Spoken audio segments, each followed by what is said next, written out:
Welcome back to the Rolling Conversation. I'm your host, Francisco Lima. And I'm your co-host, Natasha Dillon. And today, we're going to have a deep conversation. Yes. Winning, losing, or being disqualified. Mm-hmm. So, this week, didn't go as we are expecting, right? We are planning something else. Actually, we are planning to do this podcast, talking with the currently PAN 2024 champion, but unfortunately, she was disqualified by the referee at her first match. So, how do you feel about it, Natasha? How did you process the whole thing? Yeah, well, obviously it's still a lot to process. It is currently Sunday, so all of this happened on Friday. So last podcast we were talking about getting ready for competition, and you guys knew that I was headed to Texas for PANs, and on Friday I had my first match, and it did not go the way that I expected. So I started the match. My plan was to pull guard, but she pulled faster, and I ended up in her close guard. I spent a couple minutes there trying to open up the close guard, and then she went for an arm bar. As she went for an arm bar, I went to stand up, and I wanted to shake my arm out. But at the same time as I was going to shake my arm out, she went to underhook my leg. I dropped my knee to the mat because she was underhooking my leg. Of course. And then the ref immediately throws up the DQ sign. So stupid. And so I'm confused. She's confused. I'm looking at the ref, and I'm like, there was no slam. But he got on the radio with his friends over there. And they are the blind friends. Well. And they all blind. They find out you slammed. Yeah. So here's the thing. I do respect all the work IBJJF does for the jiu-jitsu community, right? So bring so in the high perspective for the whole world, like everybody sees, so how important it is compete, be champions, any whatever. But I believe decisions like that has to be taken in such a diligent, is correct. Diligent, yeah. Way. Yeah. Cannot be immediately or right away. When I saw the video for the first time, because he was in front of you, part of his body was literally in front of the camera, it looked like you dropped her. But when I watched the video for the second time, I saw her immediately grabbing your knee. And then once she grabbed your knee, pulling you down, you dropped your weight. So it was literally clear to me for the second time that I saw the video, you didn't slam her at all. Another thing is really interesting about it, and in a continual way, she was confused as you were. So you both thought, what's going on here, right? So she doesn't know what's going on. When I saw the video, I felt she thought she was disqualified. She was like, what I did wrong, right? It was my first sight. And then you as well. And then they talked with the referee support, and then they are able to disqualify you as well. So like it was two people taking the same decision, and I believe it was in a rush way. I don't believe those guys, they are literally watching the video carefully and then see what literally happened was, disqualified. Who cares, right? And I don't think decisions should be taken like that, because you've been training for a year, right? Over a year, right? To get ready for this competition. Mm-hmm. You traveled to Texas. It's a lot of money involved in tickets. You paid the registration. You paid the hotel. So, guys, when you disqualify somebody else because you think they did something wrong, you gotta literally take the video 10 times at least, or 20 times if it's necessary, because it's not like somebody else is fighting on the mat. It's a life involved, like it's a year involved. It's something else beyond just punishing somebody else because you thought they did something wrong or not. That I believe a lot of times people has to be disqualified. That's what's supposed to be. But that's not because you're my student, but on your case, it was a mistaken decision. Yeah. And listen, like I understand it's very challenging to be a ref, right? Like It is. you're constantly looking for like a couple of things. You want to see when people score, Yeah. you want to see who's fighting harder, especially Yeah. in those really tight decisions where there's no advantage, Yeah. there's nothing on the board, right? You got to make those decisions. And at the same time you want to keep people safe. So I can recognize how difficult that must be, and I can see where some mistakes can be made. Obviously, I'm upset because it didn't go my way, and I don't feel like that decision was correct. Correct. Right. I mean, totally agree with what you said right now. I was a referee before a couple times, and I think the pressure of referring a fight, it's really hard. It's two teams cheering up for your athlete. In the meantime, you gotta focus 100% on the match because you need to see what's going on. You gotta take a decision. It's a lot of pressure. It's not easy. It's not an easy job. However, if you choose to be the job, you gotta do in the right high standard. I agree. Everybody on top of be a professional, we are human beings. We are gonna make mistakes. But again, IBJJF right now has so much support, and that they have to, before you want to take a really quick decision, you can see the video again. You have somebody else in the background watching the video and they're telling you what's happening. So I think the background has to be somebody else with a, I don't know how to say that, but with a microscopic vision. Yeah, or I mean, just watching it a few times, I think with care, in the sense that I'm not just gonna glaze over the video and be like, you know what? No, that's correct. No, like actually looking at it and being like, okay, did that happen? Is what grips were made, and like I don't know. My opinion on it is, at the end of the day, like there's nothing I can do about that. That's out of my control. Yeah, it's gone. Right. So I have to focus on the things that are in my control, and the way that I think about it is, we had this conversation yesterday, right? I walked into the gym. I had literally just come back off of a flight like an hour before. And one thing you said to me, you were like, so what did we learn? Yeah. And we did learn something important. Yeah. I need to pull first. It's on me. At the end of the day, you can say what you want about whatever ref makes a decision, or like it's about you in that moment. Like, what did you do? Yeah. And in that instance, she pulled first. Yeah. I played into her game, and I didn't follow my game plan. Yeah. So regardless of what else happened, it's still on me, and it's my loss. Right. I truly agree with the sentiment and what you said. And I believe by the end of the day, you gotta take the ownership, the responsibility. Win, it's awesome. It's unbelievable, right? It's amazing. It's outstanding. Just happiness. Losing, that's a lesson. We gotta take it home and see what we did wrong. But being disqualified because somebody else told you did something wrong when you did it, that's disappointing. That's disappointing. But again, we're not gonna cry or stay like speaking of the same thing over and over. Right now, that's time to move on. We just like are talking about something that happened, and it is sometimes things are happening out of our control. Yeah. It's really important. We got ready for competition. We did a lot of training. We did a lot of sessions. We did a lot of techniques. We get ready mentally. We get ready physically.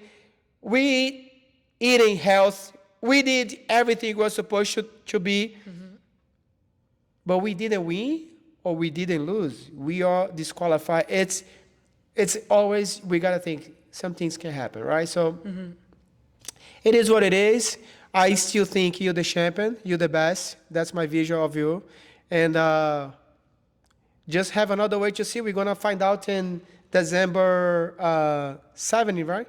December 10th through The- 14th, I think. 11th through 14th. With the world no-gi champion. Yeah. And then this time we're going to try to do something different, right? Like another strategy. So Well, hopefully... same strategy, just actually execute it and do it. So- Different strategy. Yeah. Different strategy. Yeah, all right, different, and then different. hopefully the referee can disqualify you again. Yeah. Holy moly, guacamole. So what's going to be your next... What's going to be your next challenge, Natasha? Well, ultimately, my goal is to have a better performance at No-Gi Worlds, right? And in the meantime, I do have a couple of competitions coming up. I'm going to compete in World League this weekend. Next weekend, I'm competing in the IBJJF Orange County Open. And just trying to refine and hone in on a couple of things that I did wrong and see what I can do to improve in the short time span that we have in our camp for No-Gi Worlds. So something special you're going to... or something different you needed to work in here that you think is going to effectively respond and those competitions coming up, or you think you just is going to keep the schedule? Well, I mean, I think there's a couple of things. So in like the broader sense of things, I think I'm doing pretty well in terms of my game. I think that there aren't a lot of like holes in it that need to be readily addressed. It's just the fact that I never got there. I never got to my game. I didn't get the chance to. So one of the things that I can work on is like avoiding close guard in the gym, right? Putting my knee up and focusing on those things that we just spoke about and doing those in the gym and at the next competition so that I make sure that I don't make those mistakes in No-Gi Worlds. Yeah. I don't think it's nothing that much. We need to be worried. We've been working pretty much every situations and then positions. We are studying different actions and reactions of our opponent. It's just like, as you said, little things we need to fix it, holes that we still making, small mistakes. And then I believe when those mistakes, those holes going to be filled, we're going to be fully ready to compare it. But we are always fighting to win. But whatever's going to be, I take it. I take it as a victory. Yeah. And, like this whole thing that we're talking about, it's very common in the jiu-jitsu community to say you either win or you learn. And obviously, like, my problem with that is, like, when you say you either win or learn, that's assuming that you don't learn anything from wins. But I think where that comes from is that when people win, they kind of have this idea that the ends justify the means, right? So whatever mistakes that they made in a tournament or a match that they won, it doesn't matter because they won. So they don't look at those things, right? I see what I mean. Yeah, but I feel like even through our wins, we look at things that, okay, this is the thing that I did wrong and I didn't pay for it here, but I'm going to pay for it in the next one. And I think those losses, just because there's that little bit of pain attached to it. It's coming hard, right? Yeah, it hits you just a little bit more and you really want to look at the things that you did wrong and correct them to the best of your ability. Yeah. Losing fights, I think in general, it goes against everything we don't want to, right? Yeah. Right? Everything, like, whatever you do, you lost. It hurts your ego, hurts your pride, hurts your feeling of a connection, of a possessing something, like you want to have this, it belongs to you. Yeah. And then when you lost it, it doesn't belong to you anymore, even if you don't have it. Yeah.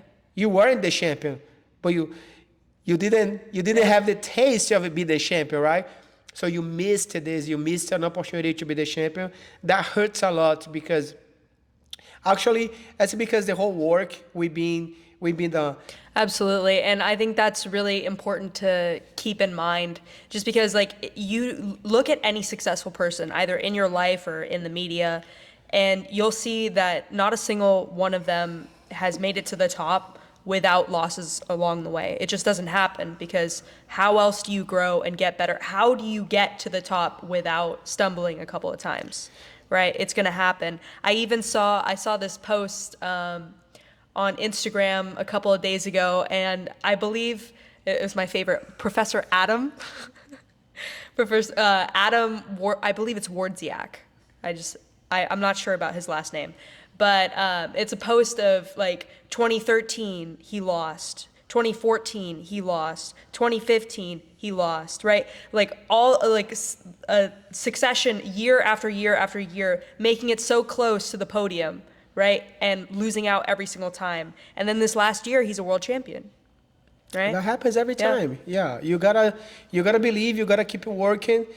And I believe the hard work gives you the confidence. We are talking about this in the last podcast about your mental preparation.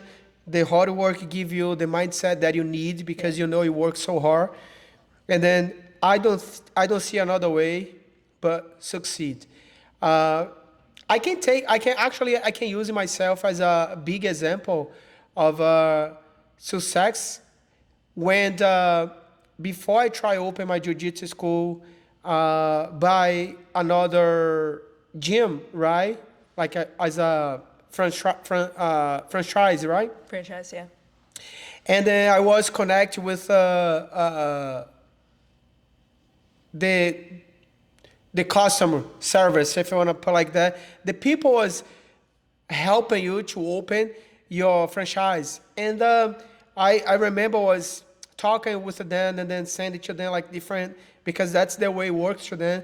Send it to them different address to see, oh, I want to open my jiu-jitsu school right here. So what are you guys thinking? And then I remember I was like receiving so many no's from them, like, oh, you can't open like that because it's reserved for somebody else. Mm-hmm. Oh, you cannot open right there because it's reserved for somebody else. And then like, it's like, hey, who? So if I cannot open right here, if I cannot open right there, where I can open? So can you guys give me some areas that's like I stop and looking for place that you guys already know is not gonna be able to open, and you give me the support that I need? Right. Oh no, you buy your own. And there was the point I decided I don't belong to this team, mm-hmm. because I wanna continue being part of them. I'm sending information that I needed them to tell me it's okay, it is not. I don't have any feedback from them to telling me, hey, you better go right there, you better go right there. I felt like completely lost and then unsupported it. Right. So like, what I'm doing here, right? Yeah. So that's when I decided to take the step of open my own gym and then having my own brand, and they create my own legacy, right? So that's exactly what happened. If I was just open another jiu-jitsu school under somebody else's names, that I'm really grateful for everything that I learned. I believe I was going to be only one franchise. But when I decided to open my jiu-jitsu school with my own name, it's my own legacy. And it's my own story right here. That's what I'm creating. It's a lot of work. It's a lot of time. It's a lot of rights and wrongs. But that's mine. That's what I do. And then I think it's beautiful. So in life, it doesn't have another way to succeed. I believe no is guaranteed. Yeah, I completely agree with that. And like what's interesting to me is, well, you were telling me like that story about how you are like looking to start this jujitsu school under another team's name, right? And you're asking them for approval for which place that you can put your location. One thing that stood out to me is I was thinking, well, if they're not giving you any guidance and they're constantly shutting you down on where to put your school, what are they good for, right? Like what do you need them for? And the obvious answer for that is, well, their name.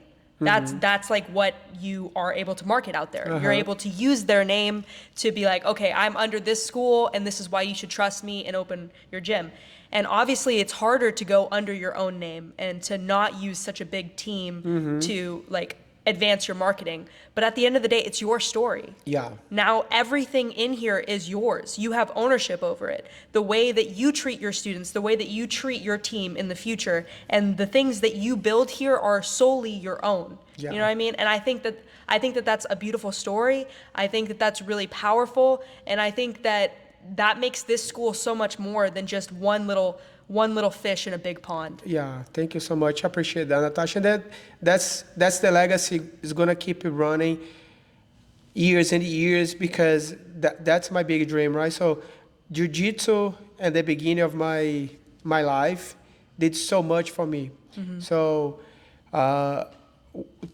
14 years ago, when I started teaching jiu-jitsu, I realized so much power it's beyond just training jiu-jitsu. I felt like this is something else can change everybody else's lives, and then started changing my lives. And then have a jiu-jitsu school for me, it wasn't only because I want to be an owner.